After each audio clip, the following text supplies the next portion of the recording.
Эт азыктары, сүт азыктары кычкылдуулугу төмөн. Бул семинар Ноокен районунун Сакалды айыл аймагында өз ара жардамчы топторго арналды. Аларды Жалал Абад регионалдык айылдык консультациялык кызматынан окутушту. Теориянын жүрүшүндө катышуучулар химиялык заттарды колдонбой, азык-түлүктөрдү биологиялык ыкма менен өстүрүү туурасында маалыматка ээ болушту. Жашылча өсүмдүктөрдүн 6 түрүн өндүрөт да. Айыл чарбасындагы мөмө жемиштерди консервалоо, туура сактоо методдору боюнча өтүп атат. Окуу андан ары практика менен улантылды. Азык-түлүктү коопсуз консервалоонун жаңы ыкмалары көрсөтүлүп берилди. Бул жаңы жолдор менен даярдалган азыктар ар кандай оорулардан жана уулануулардан сактайт. Азыктарды түрдүүчө сактаса болот экен. Мурдатан билет элек кургатып сактоону, тоңдуруп сактоону, бирок ошолорду туура сактоону дагы бул долбоордун негизинде өтө туура үйрөндүк да. Бүгүнкү окуган небебиз менен мурда биз жапканыбызда мынтип бутылкалардын бардыгын неме албастан жөн эле бир немеге буулап алып туруп эле консервалай берет болчук да.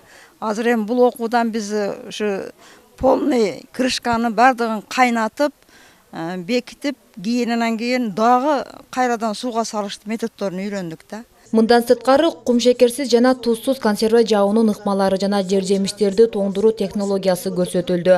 Айтымында тоңдурулган өсүмдүктө витаминдер сакталып калат.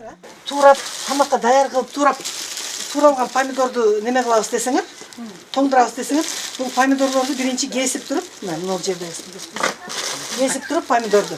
Анан бир табакка же болбосо жанагы тактаңар барбы, ошол тактанын бетине баарын кесип туруп тезип морозильникке салып коесуңар. Морозильникте бир жарым саатта мынтип катып калат буларчы. Айыл чарбасынын өндүрүмдүүлүгүн жана тамак ашты жакшыртуу долбоору бир нече жолдор менен иш алып барат. Алар ирригациялык жана дренаждык инфраструктураларды калыбына келтирүү, айыл чарбалык кеңеш берүү кызматтары, азыктануунун сапатын жакшыртуу. Эң башкы максаты айыл чарба өндүрүмдүүлүгүн жогорулатуу, азык-түлүктү коопсуздугун жакшыртуу, айыл жергесиндеги жашаган калктын толук кандуу тамактануусун жогорулатуу болуп саналат.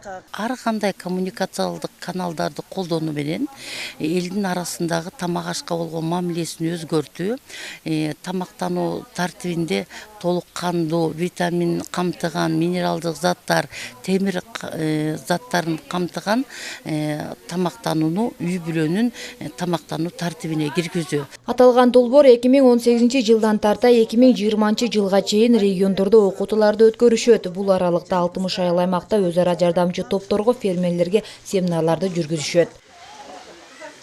Диана Райымжанова, Оларбек Мырзабеков, Ноокен району.